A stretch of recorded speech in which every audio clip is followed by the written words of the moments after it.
Well, greetings, my beloved clients and friends. We just came down from the Mount San Bernardino peak, and I was thinking about you guys. Just thought I'd share some thoughts. And I want to talk about probably something we've been hearing a lot of lately, which is AI, artificial intelligence, and just a little perspective on the AI revolution that we're in the midst of, and really to not underestimate the magnitude of this, I believe, period of change and productivity that we're experiencing and about to experience.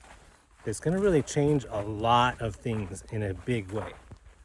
Okay, and so if you're not following that close, what is AI? And I want to just give you like an analogy or an illustration of what AI is and what it could possibly do. So you may have heard of a book that was written probably 90 years ago. It's called Think and Grow Rich by Napoleon Hill. And in that book, he talks about the 13 habits of very successful people. And he interviewed over a couple of decades some of the most successful people in America at the time. And he's kind of found some patterns. And that's what he wrote about in the book. And there was this one story to illustrate this one characteristic of very successful people called the Mastermind Alliance, is what he called it. And the illustration that he gave was of Henry Ford. And he said, you know, Henry Ford was obviously very successful. And he made the Model T and Ford Motor Company, and he really put Detroit on the map. And there was an article written about him, and it did not put him in a favorable light. And it said some things about, well, yeah, Henry Ford has been very successful and this and that, but he's not an intelligent man. He's not an educated man. And Henry Ford took offense to that. And he sued, I think it was the newspaper, he sued them for slander. He's like, how dare you slander me like that? So they went to court, and the attorneys defending the newspaper put Henry Ford on the stand. And they started asking him a series of questions along these lines. Like, I don't remember the exact questions in the book, but something like, who is the 13th vice president of the United States? You know, that type of like trivial questions that, yeah, if you went to school and you studied history, you were probably taught that at some point. But who remembers that stuff? You know what I mean? And so they were asking him this line of questioning, and he had to say, well, I don't know, you know, to a series of questions, and it started to perturb him and get under his skin. And finally he said, look, I may not have the answer to all your questions, but on my desk in my office, I have a series of buttons that if I press the right one, I could get the answer to any question I would have in the field that I have chosen to dedicate myself. Right? So I'm done with your line of questioning. I think he's stormed off. And so imagine Henry Ford's desk and these series of buttons on his desk. And apparently they were, you know, hotlines to smart people that he had on staff just at his beck and call whenever a question popped in his head. You know, it could have been about accounting or, you know, how many cars did we sell yesterday, or about engineers or legal or marketing, or I don't know, but he had this set of buttons on his desk, and he could get the answer to any question he wanted. So the question is, was he smart?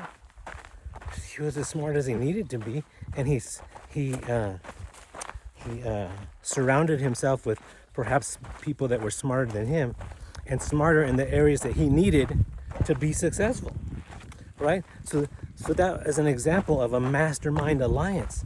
And what Napoleon Hill was saying was like, this is very common for these highly successful people to have such a thing. And so think back to those buttons on his desk. That's AI.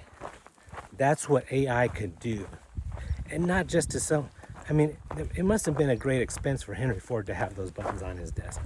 He had to have these guys on staff, and these were highly trained and highly knowledgeable knowledge workers. And so obviously it wasn't cheap to have these guys on his beck and call, but he could afford it. But with AI, anybody could have those set of buttons on their desk, right? We use AI in my office, and Charles sits within earshot of me, and sometimes, hey Charles, give me a report on this, or I have a question about that. And sometimes those reports would take a week for him to get back to me with the answer I was looking for. But lately, since AI came out, sometimes he says, you know what, I'm almost scared to show this to you because it only took me a couple minutes to get the answer, and I'm afraid you're not going to need me anymore, because it was so easy to get the answer, and the answer was so well prepared, and he used AI. And I go, no, don't worry, Charles. You know how to talk to AI, and I don't, so your job is secure. But it makes him immensely more productive, right? I could rifle off questions at him, and all day long he gives them to me, where any one of those questions would have taken a week, right? So we're super excited about it in the office, and our applications is kind of basic. So think about all the unlimited applications to being able to have that kind of knowledge at your fingertips. Think about if a company like Google gave that to all their employees, or any type of big company.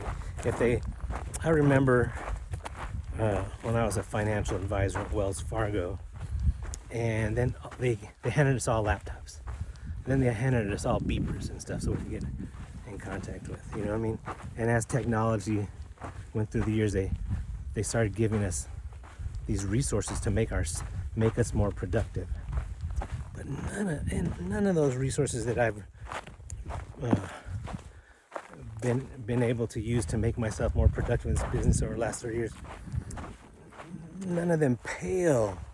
Well, all of them pale in comparison to what AI and the productivity boost, So think about different fields where these applications are I imagine they're gonna cut the costs of companies and increase their productivity by not a small amount, by orders of magnitude.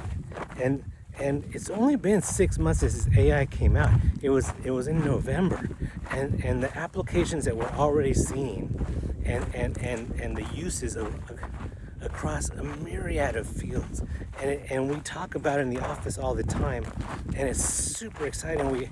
And the questions we ask ourselves is not really typical, and we're like, what company could really benefit from this? And we're not looking at so much as the companies that make it, but the companies that can use it. We're also looking at the companies that make it, but those have been the ones that have had, that's the easy, slim pickings, and have already had a big run. But like a company that we think about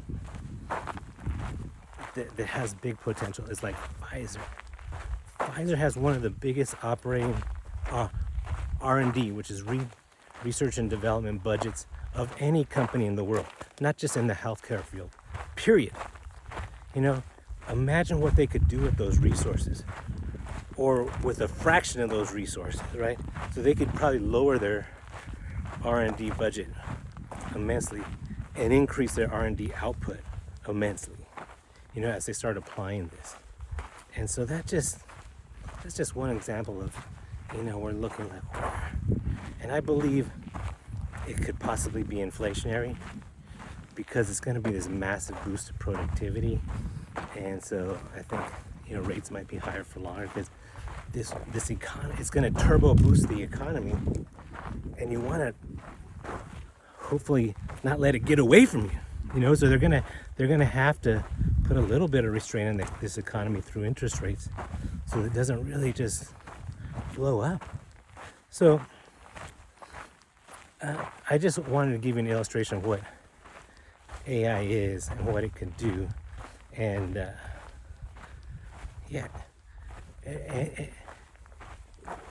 so Google a couple decades ago gave you the answer to any question you had, and Apple put that device in your hand so that you could just ask it wherever you were, anything you wanted. How do I get here?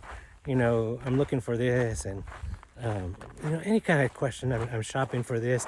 What's the rating on it? And blah blah blah. And all those questions. So those two companies were big beneficiaries. I think Apple's well positioned to be the thing that you ask the question to. So we're excited about a lot of things in the market, and so there's a lot of things to worry about: rising interest rates, the debt, and the possibility of a recession. And we don't discount those things, and we look at them and we consider them, but we also consider the massive opportunity, almost like a once in a lifetime order magnitude jump of productivity that's going to really benefit. And we don't want to sleep on that. We want to be participants of that in an intelligent way. And we're not really betting on companies that are just an idea and have no revenue yet, or no track record. But I think the big companies with the big resources are the ones that are going to benefit the most, or at least considerably. So that's where we're looking. These are companies that are already profitable, already making money, and are just going to become that much more profitable. So that's kind of the direction we go. I think that's the safe way to go. So just our thoughts on AI. Just one way to look at it. Okay, so hope you enjoyed the hike. It's amazingly beautiful here, and hope you guys have a great